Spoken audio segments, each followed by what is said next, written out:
Türkmen häkimetleri aýal gyzlaryň daş keşfine gödäwçiligi gaýtadan güýçlendirýär. Günübatar Türkmenistanyň Türkmenbaş şäherine aýal gyzlary gysga saç gadagan edilýär. Saç boýaglary çäklendirilýär. Durmuşa çykýan gyzlaryň gelin toýlaryna daş keşfi standartlaşdyrylýar. Şeýle-de dodoklaryna botoks etdiren we saçlaryny açyk reňke boýadyp emeli kirpik ýa-da dyrnak goýduran zenanlar ýydarlanýar. Azatlyk radiosynyň habarçylaryna görä aýal gyzlaryň daş keşfini gödäwçilikde saklamak çäreleri soňky wagtlarda häkimetler tarapyndan has guramaçylykly alınıp barylýar.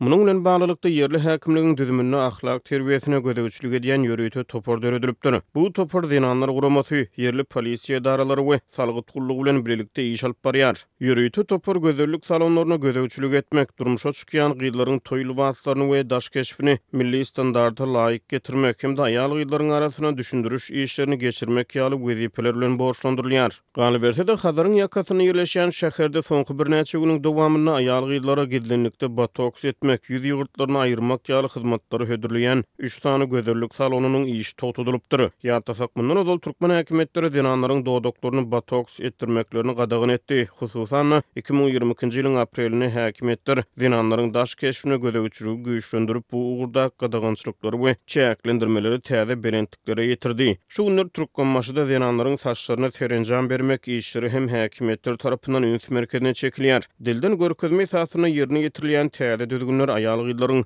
saçlaryny gysgaltmagyny gadagan edýär. Şeýle-de zenanlaryň öz saçlaryny diňe häkimetler tarapyndan ruhsat berilen renklere boýamaklaryna ygtyýar berilýär. Aýal gyzlaryň ýüzlerindäki artykmaç gyllary, maňlaýdaky artykmaç saçlary aýyrtmak, olaryň öz saçlaryny ruhsat berilýän belli renklerden daşary renklere boýatmagy gadagan edildi.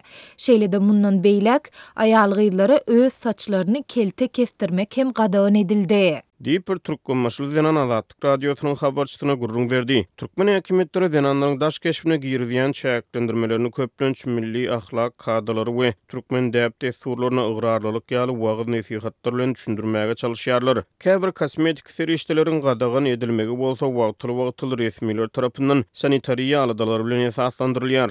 Häkimetler döwlet ýetirligindäki idara karhanalarda işleýän aýal gyzlaryň arasyna wagyz işlerini geçirip olar türkmen gyzgylinlerini mahsus serenjam işlerine tabin edilýärler. Türkmenbaşda aýal gyzlara garşy häkimetleriň gödäwçilik çäreleri güýçlendirilýän mahaly soňky bir näçe wagtyň dowamyny şäherde häkimetleriň owodonlyk kesgitlemesine gawat gelmeýän bir näçe zenan polisiýa tarapyndan sorag edilipdirler. Polisiýa tarapyndan ýydarlanýan we soraga çekilýän aýal gyzlaryň arasyna dar we gysga egneşikde saklanan zenanlar, dodoklaryny botoks etdiren ýa-da emeli kirpik, emeli dyrnak takdyran bir näçe zenan maşgala bar. Habarçymyzyň öwrünen maglumatlaryna görä polisiýa işgärleri aýal gyzlaryň haýsy gözellik salonlaryny emeli kirpik, emeli dyrnak takdyranlyklary ýa-da botoks etdirenlikler bilen gyzyklanýarlar. Şäheriň yerli polisiýa bölümine 4 sagat töweregi dowam edýän sorag edişliklerde owodonlyk çyzygynyň daşyna çykan aýal gyzlar düşündürüş hatlaryny ýazandan soňra polisiýa bölüminden boşadylýarlar we şäher hastahanasyna gan analizlerini tapşyrmaga mejbur edilýärler. Büdjet edaralaryny işleýän aýal gyzlar häkimetleriň gözellik kesgitlemesine boyun egmedik halatyna birinji gedek bagyşlanýar, ikinji gedekde işlerinden boşadyljakdyklary duýdurulýar. Türkmenistanyň hökümeti ýurtda adam hukuklaryny bozmakda, şol sanly aýal gyzlaryň hukuklaryny kemsitmekde tanqid edilýär. Häkimetler aýal gyzlaryň daş keşfine, olaryň saç reňkine, gysga ýa-da uzun saç goýbermeklerine we egneşiklerine çenli gatşyp bilýär.